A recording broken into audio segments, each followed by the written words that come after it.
नमस्कार दोस्तों, PS current affairs में आपका स्वागत है। दोस्तों स्टार्ट करते हैं सामान्य अध्ययन टेस्ट सीरीज 12। पहला क्वेश्चन, निम्नलिखित में से कौन सा बैंक मुख्यतः लघु उद्योग के संबंध में कार्य करता है। दोस्तों चार ऑप्शन दिए हैं, 5 सेकंड का समय होगा, कमेंट कीजिएगा।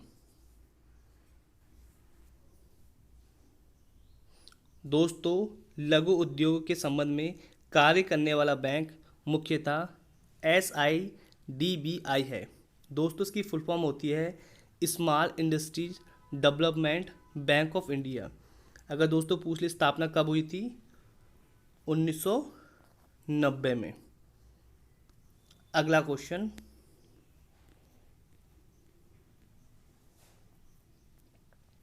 वैश्विक गांव की संकल्पना का विकास आधारित है। तो दोस्तों किस पर आधारित है, चार ऑप्शन दिए हैं, कमेंट कीजिएगा। तो दोस्तों इसका राइट आंसर होगा ऑप्शन नंबर डी, परिवहन एवं संचार का विकास। ऑप्शन नंबर डी दोस्तों बिल्कुल सही है। अगला क्वेश्चन, भारतीय अर्थव्यवस्था की विशेषता है। दोस्तों चार ऑप्शन दिए हैं, A, B, C, D। कौन सा राइट आंसर है दोस्तों, कमेंट कीजिएगा।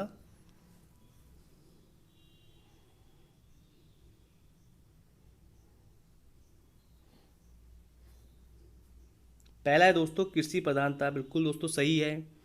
दूसरा है उद्योग प्रधानता, दोस्तों ये नहीं है। न्यून प्रति व्यक्ति आय, दोस्तों ये भी सही है। वृद्ध बेरोजगारी, दोस्तों ये भी सही है। यानी 1, 3, 4 ऑप्शन नंबर डी दोस्तों बिल्कुल सही है। अगला क्वेश्चन, केंद्रीय खाद्य तकनीकी अनुसंधान संस्थान स्थित है। तो दोस्तों कहाँ स्थित है, कमेंट कीजिएगा। तो दोस्तों इसका राइट आंसर होगा ऑप्शन नंबर ए, मैसूर। अगला क्वेश्चन, किस देश में शून्य आधारित बजट सर्वप्रथम लागू किया गया था। तो दोस्तों किसने किया था, कमेंट कीजिएगा। दोस्तों अपनी कॉपी में नोट डाउन करते चलिए। शून्य बजट का प्रयोग वर्ष 1973 में, डेट याद कर लीजिए, 1973 में सर्वप्रथम संयुक्त राज्य अमेरिका ने लागू किया था। भारत में इस प्रणाली की शुरुआत 1986 में सार्वजनिक बजट के निर्धारण के संबंध में शुरू हुई थी। तो दोस्तों इसका राइट आंसर है ऑप्शन नंबर सी, संयुक्त राज्य अमेरिका 1973 में शुरुआत की थी। अगला क्वेश्चन, दोस्तों अगर आप लोग को टेस्ट सीरीज अच्छी लग रही है तो please like and subscribe. Bleaching powder में कौन सा रासायनिक यौगिक होता है। दोस्तों कमेंट कीजिए कौन सा राइट आंसर है। तो दोस्तों इसका राइट आंसर होगा option number C, calcium oxychloride. अगला क्वेश्चन, प्रकाश सीधी रेखा में चलता प्रतीत होता है क्योंकि। दोस्तों चार ऑप्शन दिए, कौन सा राइट आंसर है। क्योंकि प्रकाश का तरंग दैर्घ्य बहुत छोटा है, यानी ऑप्शन नंबर ए सही है। अगला क्वेश्चन, विश्व वन्य जीव दिवस कब मनाया जाता है। दोस्तों चार ऑप्शन दिए हैं, कमेंट कीजिएगा कौन सा राइट आंसर है।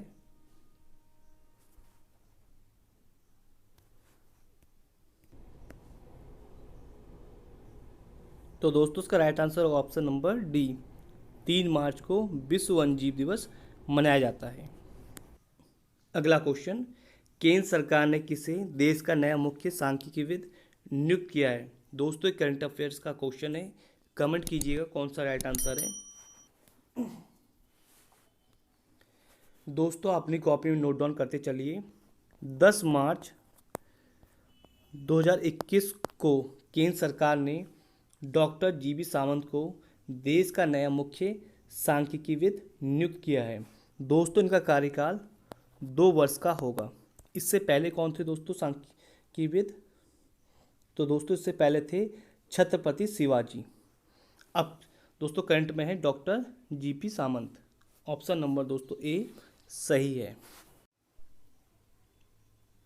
अगला क्वेश्चन, भारत का संघीय न्यायालय निम्नलिखित में से किस वर्ष स्थापित किया गया था?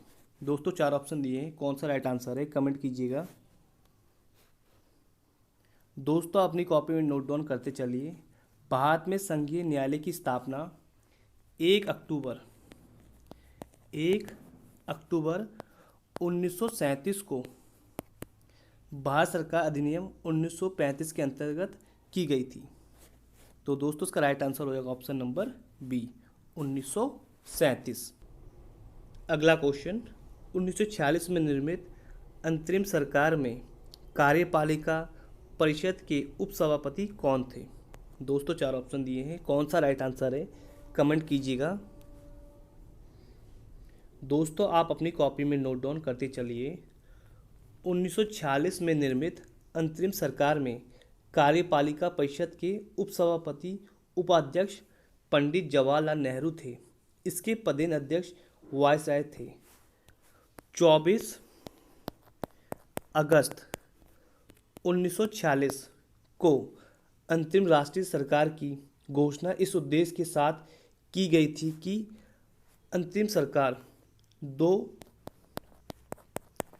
2 सितंबर 1946 को पदभार संभालेगी। तो दोस्तों इसका right answer option number A Jawaharlal Nehru. दोस्तों टेस्ट सीरीज आप लोग को अच्छी लग रही है तो प्लीज़ लाइक एंड सब्सक्राइब। अगला क्वेश्चन, संविधान सभा द्वारा स्थापित मौलिक अधिकारों एवं अल्पसंख्यक हेतु सलाहकार समिति के अध्यक्ष कौन थे? तो दोस्तों 4 ऑप्शन दिए, कौन सा राइट आंसर है?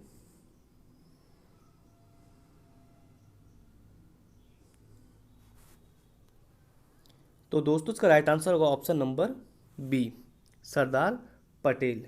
सरदार पटेल संविधान सभा द्वारा गठित मौलिक अधिकारों एवं अल्पसंख्यकों हेतु सलाहकार समिति के अध्यक्ष थे, जबकि सलाहकार समिति की उपसमिति जैसे मूल अधिकार उप समितियों के अध्यक्ष जे बी